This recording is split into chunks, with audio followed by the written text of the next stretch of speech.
Hello മക്കളെ, welcome back to CMS creations.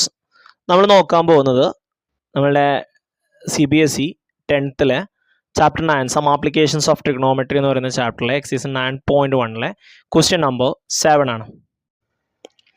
Okay, ഇതാണ് നമ്മളുടെ ചോദ്യം.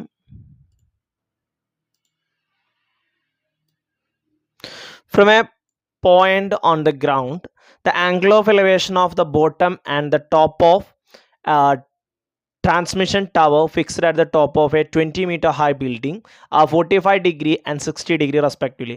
Find the height of the tower. ആദ്യം നമുക്ക് ഫിഗർ വേണം. ഇനി ഇവിടെ ഞാൻ ഫിഗർ കൊടുത്തിട്ടുണ്ട്, അതെങ്ങനെ വരച്ചെന്നുള്ളത് കൂടി പറഞ്ഞുതരാം കേട്ടോ. From a point on the ground, ഗ്രൗണ്ടിലെ ഒരു പോയിന്റ്, അപ്പോൾ ഇവിടെ ഒരു point. Okay, the angle of elevation to the bottom and the top of a transmission tower fixed at the top of a 20-meter high building. അപ്പോൾ ഇവിടെ ഒരു 20 metre height ഉള്ള ഒരു ബിൽഡിംഗ് ഉണ്ട്. ഓക്കെ, ഇവിടെ ഒരു 20 മീറ്റർ ഹൈറ്റ് ഉള്ള ഒരു ബിൽഡിംഗ് ഉണ്ട്. ആ ബിൽഡിങ്ങിന്റെ മുകളിൽ ഒരു ട്രാൻസ്മിഷൻ ടവർ ഉണ്ട്. ആ ടവറിന്റെ ബോട്ടം സൈഡിലേക്കും പിന്നെ ടോപ്പിലേക്കുമുള്ള ആംഗിൾ ഓഫ് എലിവേഷൻ ആണ് തന്നിട്ടുള്ളത്. ആദ്യം പറയുന്നത് ബോട്ടം എന്നാണ്. അപ്പോൾ ബോട്ടം 45, താഴേക്കുള്ളത് 45, ഇതെല്ലാം മുകളിലേക്കുള്ളത് ഇതെത്രയാ 60. ഇങ്ങനെയാണ് ചിത്രം വരച്ചിട്ടുള്ളത്. ഓക്കെ, ഇനി നമുക്ക് കണ്ടുപിടിക്കേണ്ടത് ടവറിൻ്റെ ഹൈറ്റ് ആണ്, അഥവാ CD എന്ന് പറയുന്ന ഈ ലെങ്ത് ആണ് നമുക്ക് കണ്ടുപിടിക്കേണ്ടത്. BC എന്ന് പറയുന്ന ബിൽഡിംഗ് ആണ്, DC ആണ് ടവർ, അത് കണ്ടുപിടിക്കണം. അതിന് നമ്മൾ DC കാണാൻ DBയിൽ നിന്നും, അഥവാ ഈ ടോട്ടൽ ലെങ്ത് ആയ DBയിൽ നിന്നും CB എന്ത് ചെയ്താൽ മതി, മൈനസ് ചെയ്താൽ മതി അല്ലേ. അപ്പോൾ DB കാണണമെന്നുണ്ടെങ്കിൽ നമുക്ക് DBയുടെ ആംഗിൾ വരുന്ന ഏതാണ്, 60 ആണ്. അപ്പോൾ ആദ്യം AB കാണണം. ഓക്കെ, ഈ ഒരു മെഷർമെൻറ്റ് BC വെച്ചിട്ട് നമുക്ക് കാണാൻ പറ്റുന്ന സൈഡ് ഏതാണ്, AB ആണ്. AB കണ്ടിട്ട് നമുക്ക് DB കാണാം. ഓക്കെ, അപ്പോൾ ആദ്യം ഞാൻ tan 45 എടുത്തു. tan 45 നമ്മൾ ഈ ആംഗിൾ എടുത്ത് കേട്ടോ. tan 45 ഓപ്പോസിറ്റ് സൈഡ് BC ആണ്, അഡ്ജസൻറ്റ് സൈഡ് AB ആണ്.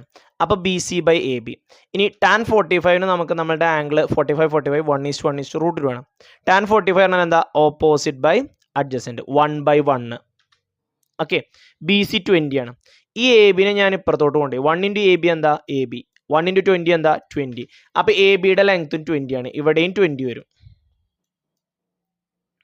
ഓക്കെ, ഇനി നമുക്ക് tan 60 എടുക്കാം. tan 60ക്ക് ഓപ്പോസിറ്റ് ആരാ, DB by AB equal to tan 60 equal to DB by AB. അപ്പോൾ 60 30 90 വരുന്ന ട്രയാങ്കിൾ ഏതാ, 1:√3:2. tan 60 ഓപ്പോസിറ്റ്, tan എന്താണ്, ഓപ്പോസിറ്റ് ബൈ അഡ്ജസൻറ്റ്, അപ്പോൾ √3/1 എന്ന് കിട്ടും. Okay, √3/1 equal to BD by 20. ഈ 20നെ ഞാൻ ഇങ്ങോട്ട് കൊണ്ടുപോയി. അപ്പോൾ 20 into √3, 20√3 ഈക്വൽ ടു BD. ഇനി ഈ BDയിൽ നിന്നും BC മൈനസ് ചെയ്താൽ നമുക്ക് DC കിട്ടും. BD 20√3 ആണ്. 20√3 - 20 എന്ന് വരും. അതിൽ 20 കോമൺ ആണ്, കോമൺ ആയിട്ടുള്ള 20 ഞാൻ പുറത്തെടുത്തു. അപ്പോൾ ബാക്കി ഇവിടുന്ന് 20 പോയാൽ ബാക്കി ആരുണ്ട്, √3. ഇവിടുന്ന് 20 പോയാലോ ഏതൊരു നമ്പറിൻ്റെയും കൂടെ ഒരു *1 ഉണ്ടാവും. അപ്പോൾ അവിടെ ബാലൻസ് വരുന്ന ആരാ, 1. അങ്ങനെയാണ് 20 into √3 - 1 മീറ്റർ എന്ന് വരുന്നത്.